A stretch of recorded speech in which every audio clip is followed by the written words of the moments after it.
አሁን ላይ አዎንታ በርሲሳን በጣም እንደ ሂሮ አድርገው ሁሌም እንደሚያደንቁት እንደሚያመሰግኑት አድርገው የሚገልጹ በርካቶች ናቸው። ከአመት በፊት ሲናገር ነበር ስለ ፊንቴክ። ይሄ ነገር ልክ አይመስለኝም፣ አውቃችሁ ግቡበት ብሎ በዝርዝር ተናግሮ ነበር። ለጽድቅ አይሰሩም እነዚህ ሰዎች። እንዴት ይሄን ያህል ነገር ያለ ትርፍ ይሰራሉ? ለሰማይ ቤት ነው እነሱ የሚሰሩት? ምንድነው የሚያደርጉት እያለ ነበር። ታዲያ ይህን ሁሉ ነገር ከፍለው መጀመሪያውኑ ለምንድን ነው የሚሰሩልን? ለእኛ አዝነውልን? ይወላችሁ እኛ ማሳወቅ ነው ስራችን። የመወሰን እንትን የባለቤቱ ነው የሚሆን። እንደዚህ አርጉ። 950 ሺህ ብሯን ከፍላችሁ እጅ በእጅ ፍቅር እንዲደረጅ መኪናውን የሚሰጣችሁ ከሆነ ተቀበሉ።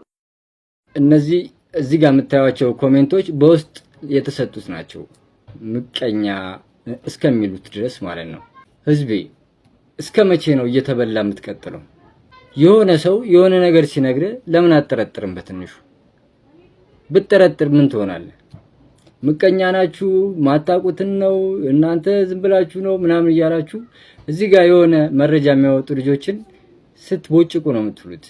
ቢሆንስ ብላችሁ ምናልባት ብለን ለምንድን ነው ማንጠራጠረው?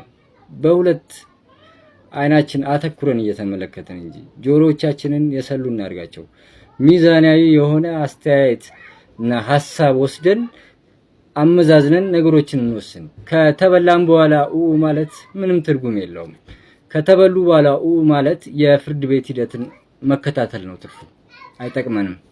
ስለዚህ ጠርጥሩ፣ እንጠርጥር። አዎንታ በርሲሳ ከልብ እናመሰግናለን። ከድሬዳዋ ጉምሩክ ቢሮ ነው። አዎንታ በርሲሳ በሰጠን ኢንፎርሜሽን መሰረት ወደ ኢትዮጵያ ሊገቡ የነበሩ በጉምሩክ የተያዙ ወይም ደግሞ በኮንትሮባንድ ሊገቡ የነበሩ ቲክቶክ ገጽ ምንም አይነት ከአዎንታ በርሲሳ ጋር ምንም አይነት ግንኙነት የለውም። እስካም ነው፣ ውሸቱን ነው። ምንም አይነት ግንኙነት የስራም ውል የላቸው። ሊያጭበረብር የተነሳ አጭበርባሪ ድርጅት ነው። አደም ሞተርስ ይላል ከላይ ድርጅቱ። ከአዎንታ በርሲሳ ጋር ምንም አይነት ግንኙነት የለውም። እንዳትበሩ፣ ብር አስገቡ ብትባሉ በአዎንታ ስም እንዳትበሉ። ከ500 ሺህ በላይ ተከታይ ያለው አዎንታ በርሲሳ ማንኛውንም አይነት ነገር ኢንፎርሜሽን ስትፈልጉ አዎንታ በርሲሳ በሚለው ከ500 ሺህ በላይ ተከታይ ያለው አካውንቱ ኢንፎርሜሽን መጠየቅ ትችላላችሁ። አንዳንዶች ብር በጣም የተትረፈረፋችሁ ሰዎች አላችሁ መሰለኝ። ቶሎ ብራችሁ ብር ትልካላችሁና ይሄ ሞተር ሻጭ ነኝ የሚል አደም ሞተር ሻጭ ብራችሁን እንዳትበሉ ለማለት ነው። ለማንኛውም ግን ከአዎንታ በርሲሳ ጋር ምንም አይነት ግንኙነት የለውም። ስለዚህ በሰላችሁ ታቁም። እንደውም ሪፖርት አድርጋችሁ ለማዘጋት ሞክሩ። ይሄን ገጽ ፌክ ነው፣ ስካም ነው፣ እንዳትበሉ። 700 ሚሊዮን ብር ቁጥሩን በቅጡ ሰምታችሁኛል። 700 ሚሊዮን ብር። ይህንን የምታዩትን የታጠረ መሬት የከንቲባ እህት ነኝ የምትል ሴትዮ ሸጠችብን፣ እባክህ ድምፁ ነን አለኝ። ቁጥሬን በሰው አግኝቶት ነው እንደዚህ የሚለኝ። እኔ ድምፁ ነሃለሁ፣ ነገር ግን 700 ሚሊዮን ብር ስለመሸጡ ምንድን ነው ማስረጃ? 2 እቺ ሴትዮ 700 ሚሊዮን ብር ስሸጠው ካርታና ፕላን በእጇ አለ፣ በስሟ የተሰራ ካርታና ፕላን ስለው ይሄንን 2 ማስረጃ አምጣልኝና ድምፅ ልሁን አልኩት። በዛው ቀረ።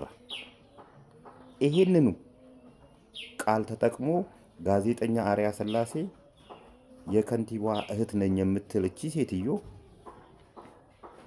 በ700 ሚሊዮን ብር የሰው መሬት ሸጠች ብሎ ሲያወራ ሰማሁ። ይሄ መሬት እንግዲህ ሳር ቤት ነው ያለው። ሳር ቤት ካናዳ ኤምባሲ ጋር ነው ያለው። ግማሹም በኮሪደር ተነክቷል። እነዚህ ሰዎች የሚኖሩት ውጭ ሀገር ነው።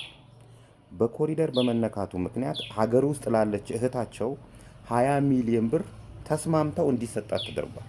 በተጨማሪ ካሳንቺስ ላይ አንዳንድ ቤት ውሰዱ ተብለው ይርቀናል ብለው እምቢ ብለዋል።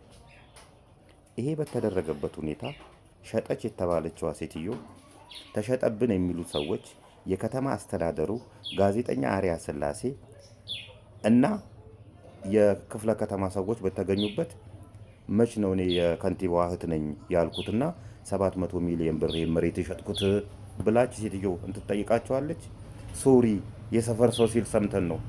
አሉባልታ ነው እንዲህ። ጋዜጠኛ አርያ ስላሴም አንድን ነገር እንደዚህ ብለህ ስም ከማጥፋት በፊት ማጣራት አለብህ። አንተ ኢንቨስቲጌተር ጋዜጠኛ ነህ፣ ብዙ ነገሮች ካንተ ተምረን። ስለዚህ የሁለት ሰዎችን ሚዛን ሳትጠብቅ ያንን ዘገባ ማውጣት ትክክል አልነበረም። በእርግጥ ይቅርታ ብለሃል። ይቅርታ ማለት ጥሩ ነው። ዩቲዩብ ላይ የጫንካቸውንም ነገሮች ማንሳት ይጠበቅብሃል። አንዳንድ ያልተረጋገጡ ወሬዎች ሰዎች የራሳቸውን ጥቅም ለማስጠበቅ ሲሉ ወደ ሶሻል ሚዲያ ይዘው የሚወጡትን ነገር ለሌላም ጊዜ እንድታጣራ ጠይቀሃለሁ። አርያ ስላሴ ኦሮምኛ የምታውቁ ሰዎች እቺን አንብቡልኝ። ኦሮምኛ የማታውቁ ደግሞ እኔ አንብቤ ልተርጉምላችሁ። ምን ይላል? ለኦሮሚያ ጠቅላይ ፍርድ ቤት የተጻፈና ለኦሮሚያ ፖሊስ ኮሚሽን የተጻፉ ሁለት ደብዳቤዎች ናቸው እነዚህ።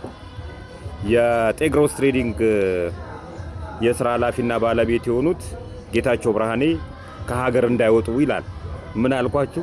ይሄ ድርጅት የፊንቴክ ታላቅ ወንድም ነው።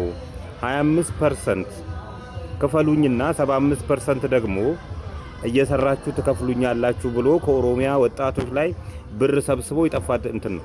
አልጠፋም። ኦሬዲ አሁን ላይ በመሞቻው ሰዓት ነው። 2018ን አያልፋትም ይሄ ድርጅት ብያችሁ ነበረ። ይኸው ምላሴ ጥቁር ነው መሰለኝ። ይኸው የኦሮሚያ ፖሊስ ኮሚሽን ለኦሮሚያ ጠቅላይ ፍርድ ቤት ከሀገር ውስጥ እንዳይወጣ ትዕዛዝ ይተላለፍልን የሚል ደብዳቤ ተጽፎ አግኝቼዋለሁ። እንግዲህ መኪና ይመጣልናል ብላችሁ ብር ያስረከባችሁ ኢትዮጵያውያን የኦሮሚያ ወጣቶች እንኳን አደረሳችሁ።